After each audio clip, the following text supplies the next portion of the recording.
Team training is one of my favorite parts. Team training is after we've matched the dog with the client, and after the dog has been trained, they have to spend 2 weeks with me. Down.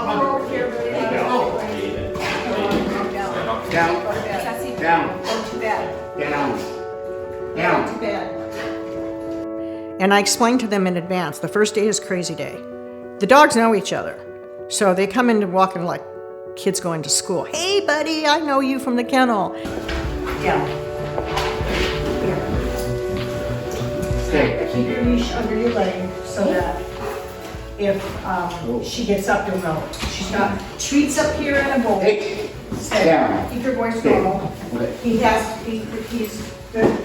He doesn't have a hearing problem. She just has a... You guys can put your bags back here if you want to. It's up to you. These people aren't trained yet. They're not a team. They haven't gone through training with their dog, so they have no idea of what to do with the dog. So I tell them not to be nervous, that this is the norm for the first part of the training. The first few days is in the classroom. We're going through the book. Everybody gets a workbook that they take home with them. And so we go through all what I call the boring stuff, the rules, the regulations, all that kind of stuff. Then we start going through the cues so that they start learning what words we use with the dogs to get them to do whatever cue it is. I make them physically practice with the dog how to hold the leash, where the dog is supposed to be, left side, right side, etc. We might only spend 2 or 3 days in the classroom, and if they're doing really awesome, we had for the streets. And the good thing I find is that they actually become friendly with one another. And often they will have a buddy system, because there might be one person that's got a lot of dog experience and they pick up on everything very quickly, and they might pick up and help. And when I can't have eyes on 4 or 5 people at the same time, and they will pick up and say, well, remember what Denise said? And, so it's kind of fun. One of the things that they have to do is we go to lunch at Applebee's.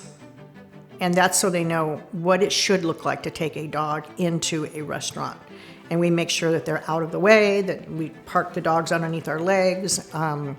We walk and make sure the dog is very close so the dog's not sniffing tables or shaking hair in their food. I teach them how to tuck the dog away in the restaurant so that the wait staff isn't going to be stepping on tails or anything like that. And that's something that I think I get most comments about, is they go, I never thought about that before. I said, safety first. So we usually go to the restaurant once, and then the rest of the time we're practicing. The goal toward the end of our client team training is to pass the public access test, PAT. That test was designed by the Assistance Dogs International to prove and to demonstrate that this team is in control in public. The dog isn't bothering anybody. They stay within 12 inches of the handler. They're not reacting to seeing children or other dogs, barking, growling, or anything like that. I think there's 20 different things they have to do. Simple things like keeping pace with them, making a left and a right turn, doing a down when asked, a sit when asked, refusing food if food is offered to them, somebody stepping over them while the dog is in a down. And somebody asked me one time, well, why is that important? I said, well, let's just think you're in a stationery store and you're looking at cards and you're getting involved and your dog is in a down. Somebody comes up next to you and they want to get by you, your dog's blocking the way. They step over the dog. If that dog were to get up because somebody's stepping over them, that's a liability. You could hurt somebody. So it may not be obviously apparent, but there's a reason for everything that they're doing. The dog needs to show 3 things that mediates his disability, whether it's taking him to the door because he's having an anxiety attack on the cue of exit, or picking up a cane, or bracing for a balanced dog. So they have to prove they know more than just your average pet. Once they pass that test, they feel a huge accomplishment. It's like climbing a mountain. They finally get to the top. We usually have cake. I take their picture. I present them with their vest for their dog, with their ID card, and a certificate of completion. They're giving each other hugs. They swap emails. They stay in touch with one another. They get the dog home. 6 months later, they have to repeat the same test.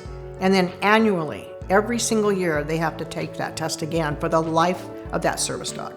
And my job is to get them relaxed and feeling comfortable with this dog and give them that power of they did it. They went through the school. They've got the tools now, which is mostly what fear is about anyway, is the unknown. And so once they do know, then they're good.